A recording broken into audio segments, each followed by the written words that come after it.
And hello everybody, welcome back to the channel guys. I hope you're all well. Before we do get into today's video, as always, please do smash that like button and subscribe to the channel for daily Liverpool content. Well, it's Monday, ladies and gentlemen, and we are back at the top of the Premier League. Literally the perfect weekend for Liverpool. I'm absolutely buzzing with the results over the weekend, of course, and yeah, super smiley today waking up, and I bet most of you guys are as well. So yeah, super happy about that. Of course, in today's video, we are going to discuss yesterday's game, discuss the talking points from the weekend, maybe take a little look forward, of course, to this week, as there's some more games. Games are coming thick and fast, whilst also going through why FSG's Masterplan looks like has been handed a huge boost after a recent reveal. So quite a few bits and pieces to discuss, but let's get straight into our game first and foremost. Now, Liverpool coming back once again. Liverpool have made a habit so far this season of coming back and going a goal down, especially in that sort of first 2 minutes of a match. Always the same. I think maybe we could probably count back there's at least 4 or 5 times that's happened this season. Literally on the second minute or the first minute, we've conceded a goal, and of course let Brighton manage to take the lead through Danny Welbeck, good finish, and after that really Jurgen Quansah in particular was getting a bit of trouble there from the Brighton player, and he played a good game and did well, but as the game progressed and as the game moved on, we started to get a lot better. I thought Luis Diaz was absolutely fantastic. McAllister again running the strings, or pulling the strings should I say, in the middle of the park. Another fantastic performance from him, and again, just goes to show what our summer transfer business was like. It was literally a steal getting him for that price. Another summer signing as well, Dominic Szoboszlai.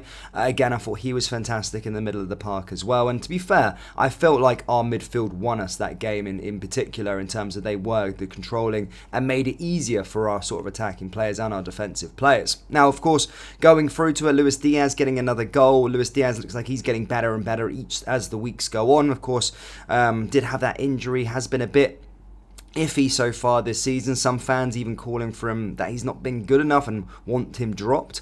But I think he's been absolutely fantastic, and he's starting to get there. And we're starting to see the best of Luis Diaz once more. Just need to try and finish or get that finishing product a bit more crisper, and then he'll be a fantastic player for us, as if he already is anyway. Of course, as well, Salah again getting the winning goal. Of course he did. Probably had a good couple of chances to maybe get a hat-trick in that game as well. But yeah, great to see him get yet another goal. And stated, won the game 2-1. Maybe a bit nervy than we probably wanted to anticipate. The last 20 minutes, we didn't shut up shop. It was like a high-paced basketball game, literally back and forth. And to be fair, we could have got that third goal if it wasn't for a really fantastic save from the Brighton goalkeeper. So fair play to him. But was relieved to hear the final whistle, and the most important thing, of course, was to get 3 points. Look, going into this game, guys, we did discuss that we have a really poor record at home to Brighton. I don't think we'd won there or won at Anfield against Brighton in the Premier League since like 2021. It was like a really weird stat. We just kept on drawing matches, and then the last game, of course, at the Amex was a draw as well. So they have been a bit of a bogey team over the last couple of years, and especially at Anfield as well, funnily enough. So yeah, just happy to get the 3 points. And then the Sunday got even better, of course. I had a couple of drinks deep, and of course, watching on Arsenal Manchester City. I wanted a draw. I predicted 1-1, but 0-0 was perfectly fine. Whilst everyone else was snoozing in and around, I was just happy to see them both drop points. And as stated, 3 points clear of City, 2 points clear of Arsenal, and the league title is firmly in our hands. Of course, we do have 9 cup finals to go, essentially 9 cup finals to go, but I'm growing faith in this group as the games kick on, and we're looking a lot better as the weeks go on. And as stated, the players are starting to come back as well. But next up for us is Sheffield United. Another game, and 3 points at stake, and we need to make sure that we go and get it. And yeah, just keep on going. Of course, Manchester United not too far away as well. I want to try and put those wrongs right from losing at Old Trafford in the FA Cup game. But yeah, super happy to be a Liverpool fan at this moment in time. Just super buzzing to waking up this morning. And yeah, got the job done, which is absolutely brilliant to see. Now, in other news, guys, of course, there has been a lot of talk since Michael Edwards was reappointed back, or is going to be announced that he is going to be appointed back very, very soon. And a lot of talk has been with regards to the multi-club business model that he's coming back to basically help, and was one of the main attractive propositions for coming back to Liverpool, or working with FSG in that role anyway. And basically there has been actually a boost handed now for FSG in their pursuit for a club if they want to buy one in Europe. Yes, Fenway Sports Group have publicly declared their ambitions to add to their football portfolio, and they will be pleased by UEFA's latest tweak to the rules, even if not universally popular. The business of multi-club ownership is only increasing with each passing season, but there are still plenty of critics when it comes to the model. That has not stopped FSG branching out though, having appointed Michael Edwards as their CEO of football, with a remit to work at Liverpool and acquire and oversee a second club. The club's owners are reportedly targeting Benfica technical director Pedro Marques to help with their acquisition, of which there have been links to South America and Europe. A major concern though with multi-club ownership was the prospect of UEFA banning clubs from competing in Europe should they have the same owners as another qualified team. But a tweak has now been made to UEFA's regulations in a big boost that will allow clubs with the same owners to play in Europe. They will just need to be in different competitions. For example, should Manchester United and Nice, both under the control of Jim Ratcliffe and Ineos, qualify for the Europa League, the highest ranked side would stay in the competition while the others would play in the Conference League. Currently it would be Man United making the drop. Just saying. The slight changes to the regulations come into effect from next season when UEFA revamps their competitions, and not necessarily for the better.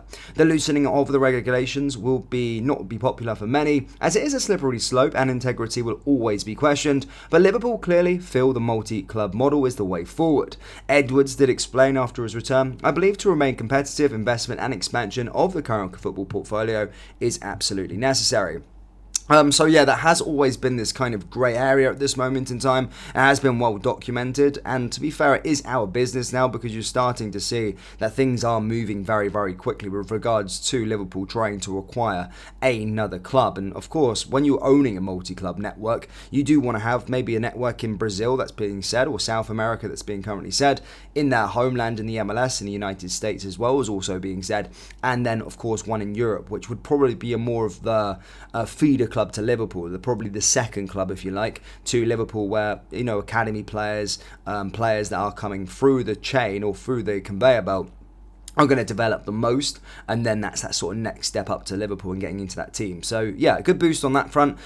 Just for my 20 cents, I'm not a massive fan of the multi-club model, really, to be perfectly honest with you, but of course with other clubs doing it, you know, Liverpool, FSG, the owners always have to keep up, and we're at the kind of forefront, and you know, going after sort of Benfica's sort of technical director as well. You've seen how well they've operated recruitment wise, maybe going into South America, getting another European club as well to find, it could bode well for us. But Liverpool fans, as always, do let me know your thoughts on the game yesterday. Fantastic performance from the Reds, of course, top of the table, as stated. Let me know down in the comment section below. And do you have belief yet? I know there's some of you guys that still didn't have belief. Are you feeling that we can go on and win the title? Yes or no? Let me know down there in the comment section below. That does bring us to the end of today's video. As always, please do smash that like button and subscribe to the channel for daily Liverpool content. Remember, if you haven't checked out the channel's official clothing store, make sure you do. Link is down there in the description, or go to copbikeclothing.com. Thank you guys, and I'll see you all next time. Take care. Peace.